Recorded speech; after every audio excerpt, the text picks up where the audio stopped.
ಏನು ಸರ್ ಇದು ಎಷ್ಟು ದಿವಸದಿಂದ ಪ್ರಾಬ್ಲಮ್ ಅದ ಇಲ್ಲಿ ಕುಮಾರ್ ಚಿಂಚೋಳಿದಾಗ ಸ್ಕೂಲ್ದು? ಇದು ಸರ್ಕಾರಿ ಪ್ರಾಥಮಿಕ ಶಾಲೆ ಕುಮಾರ್ ಚಿಂಚೋಳಿಯಿಂದ ಮಾತಾಡ್ತಿದ್ದೆವು. ಈ ಶಾಲೆಯದು ಕೋಣೆಗಳೆಲ್ಲ ಪೂರಾ ನೀರಿಂದ ಸೋರ್ತಾ ಇದ್ದಾವೆ. ಮಕ್ಕಳಿಗೆ ಓದೋಕ್ಕೆ ಬರೆಯೋಕ್ಕೆ ಅನುಕೂಲ ಆಗ್ತಾಯಿಲ್ಲ. ಅದೇ ರೀತಿ ಅಡುಗೆ ಕೋಣೆ ಮತ್ತು ಈ ಥರ ಕೋಣೆ 3 ಕೋಣೆಗಳಲ್ಲಿ ನೀರಿನ ಸೋರಿಕೆ ನಿರಂತರವಾಗಿದ್ದು ಯಾವುದೇ ರೀತಿಯ ಅನುಕೂಲಕ್ಕೆ ತಕ್ಕಂತೆ ನಡೀತಾ ಇಲ್ಲ ಸ್ಕೂಲುಗಳು. ಅದೇ ರೀತಿ ಸಂಬಂಧಪಟ್ಟ ಅಧಿಕಾರಿಗಳು ಗಮನಕ್ಕೆ ತಂದರೂ ಯಾವುದೇ ರೀತಿ ಕ್ರಮ ಕೈಗೊಂಡಿಲ್ಲ. ಇದೇ ರೀತಿ ಅನಾನುಕೂಲ ನಿತ್ಯದಿಂದ ನಡೀತಾ ಇದೆ. ನೋಡಿ ಸರ್, ಇದು ಮಕ್ಕಳೆಲ್ಲ ನೋಡಿ ಸ್ಥಿತಿ ನೋಡಿ, ಬೆಂಚಲ್ಲಿ ನೀರು ಬರ್ತಾ ಇದೆ, ಮಕ್ಕಳು ಬುಕ್ ತೆರೆಯೋಕ್ಕೂ ಆಗ್ತಾಯಿಲ್ಲ.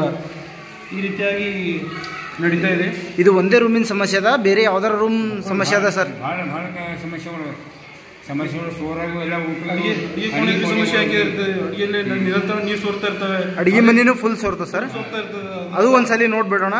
ಅದೇ ರೀತಿ ಅಡುಗೆ ಮಾಡ್ತಾ ಇದ್ದಾರೆ, ಅದೇ ನೀರಲ್ಲಿ ಅಡುಗೆ ಮಾಡ್ತಿದ್ದಾರೆ, ಅದೇ ತಿನ್ಬೇಕು ಮಕ್ಕಳು. ಮೇಲ್ಚಾವಣಿ ಮೇಲ್ಚಾವಣಿ ಬಿತ್ತಂದ್ರೆ ಮಕ್ಕಳು ಎಲ್ಲಿ ಯಾರು ಹೊಣೆಗಾರರ ಇದಕ್ಕೆಲ್ಲ? ಸಂಬಂಧಪಟ್ಟ ಅಧಿಕಾರಿಗಳು ಎಲ್ಲರಿಗೂ ಗಮನ ತಂದು ಯಾವುದೇ ರೀತಿ ಕೆಲಸ ಕಾರ್ಯಗಳು ನಡೀತಾ ಇಲ್ಲ ಇಲ್ಲಿ. ಇಲ್ಲ, 3 ಕೋಣೆಗಳು ಇದೇ ರೀತಿ ಸೋರ್ತಾ ಇದ್ದಾವೆ. ಮಕ್ಕಳಿಗೂ ಬುಕ್ ಓಪನ್ ಮಾಡಿ ಗ್ರಾಮಸ್ಥರೆಲ್ಲ ಸೇರಿ ಮಕ್ಕಳಿಗೆ ಬೇರೆ ಕಡೆ ಅರೇಂಜ್ ಮಾಡಬೇಕಲ್ಲ ಸರ್? ಏನಿದು ಬಿಲ್ಡಿಂಗ್ ಬಿದ್ದರೆ ಯಾರು ಜವಾಬ್ದಾರಿ ಇದ್ರದ್ದು? ಅದೇ ಸರ್, ನಾವು ಅದೇ ಹೇಳೋದು ಸರ್. ನಾವು ಸಂಬಂಧಪಟ್ಟ ಅಧಿಕಾರಿಗಳಿಗೆ ಅರ್ಜಿ ಕೊಟ್ಟು ಲೆಟರ್ ಕೊಟ್ಟು ಎಲ್ಲ ಕೊಟ್ಟಿವಿ ಸರ್. ಅದಕ್ಕೆ ಎಂದೂ ಉಪಯೋಗ ಇಲ್ಲ. ಉಪಯೋಗ ಇಲ್ಲದ ಕಡೆಗೆ ಮಕ್ಕಳು ಇಂಥದೇ ಕಲ್ತು ನಡೆದಾರ. ಮಕ್ಕಳು ಈ ನಮ್ಮಲ್ಲೆಲ್ಲ ಪೇರೆಂಟ್ಸ್ಗಳೆಲ್ಲ ಮಕ್ಕಳು ಕಳ್ಸ್ಲಾಕ ಭಯಭೀತರಾಗ್ಲತ್ತಾರ. ಇದಕ್ಕೆ ಯಾರು ಸಂಬಂಧಪಟ್ಟವ್ರು ಏನು ಕೇಳಲೇ ಅಧಿಕಾರಿ ನಮ್ಮ ಕುಮಾರ್ ಚಿಂಚೋಳಿ ಊರಿಗೆ ಯಾರು ಸಂಬಂಧಪಟ್ಟರೆ ಯಾರಿಗೂ ಕೇಳೋಕ್ಕೆ ಬರಲಿಲ್ಲ. ಇದಕ್ಕೆ ಏನು ಹೊಣೆಗಾರ ಅಂಬೋದು ನಾವು ಒಂದು ನಿಮ್ಮ ಮುಖಾಂತರ ಹೇಳತ್ತಿದ್ದೆವು. ನೀವು ತಾವು ಹೋಗಿ ದಯವಾಗಿ ಏನೇ ಒಂದು ಮಾಡಿ ಇದಕ್ಕೆ ಏನೋ ಒಂದು ಉಪಯೋಗ ಮಾಡಿಕೊಡ್ರಿ ಎಂಬುದಕ್ಕೆ ನಾವು ಮಾಡ್ತೀವಿ. ಸರ್ಕಾರಿ ಹಿರಿಯ ಪ್ರಾಥಮಿಕ ಶಾಲೆ ಕುಮಾರ್ ಚಿಂಚೋಳಿ ಇಲ್ಲಿ ಅಡುಗೆ ಕೋಣೆ ಸಂಪೂರ್ಣವಾಗಿ ಸೋರಿಕೆ ಆಗುತ್ತಿದೆ. ಮಕ್ಕಳು ಶಾಲೆಗೆ ಕಳಿಸುವುದಕ್ಕೆ ಪಾಲಕರು ಯೋಚನೆ ಮಾಡುವಂತಾಗಿದೆ.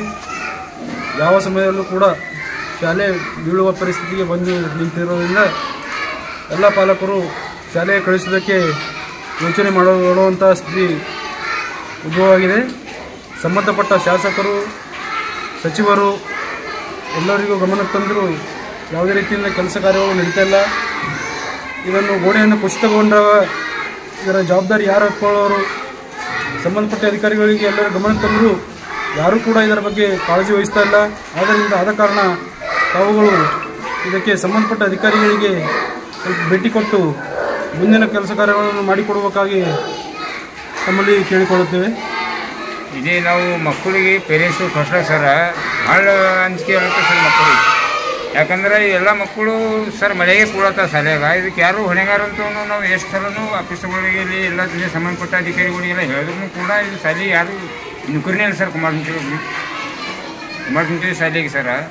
ಇದು ಸಂಬಂಧಪಟ್ಟ ಅಧಿಕಾರಿಗೆ ಎಲ್ಲ ಅರ್ಜಿ ಕೊಟ್ಟು ಎಲ್ಲ ಹೇಳಿದೆವು, ಲೆಟ್ರ್ ಕೊಟ್ಟು ಸರ್, ಏನೂ ಕೆಲಸನೇ ಆಗಲಿದ್ದಿಲ್ಲ. ಇಲ್ಲಿ ಮಕ್ಕಳು ಪೇರೆಂಟ್ಸ್ಗಳು ಕಳಿಸ್ಲಾಕ ಅಂದಿರತ್ತಾರೆ ಸರ್ ಮಕ್ಕಳಿಗೆ. ಅದಕ್ಕೆ ನಮ್ಮಲ್ಲಿ 200 ಮಕ್ಕಳು ಇದ್ದಿಂದ ಭಾಳ ಕಡಿಮೆ ಇದೆ ಸರ್ ಇಲ್ಲಿ ಮಕ್ಕಳು.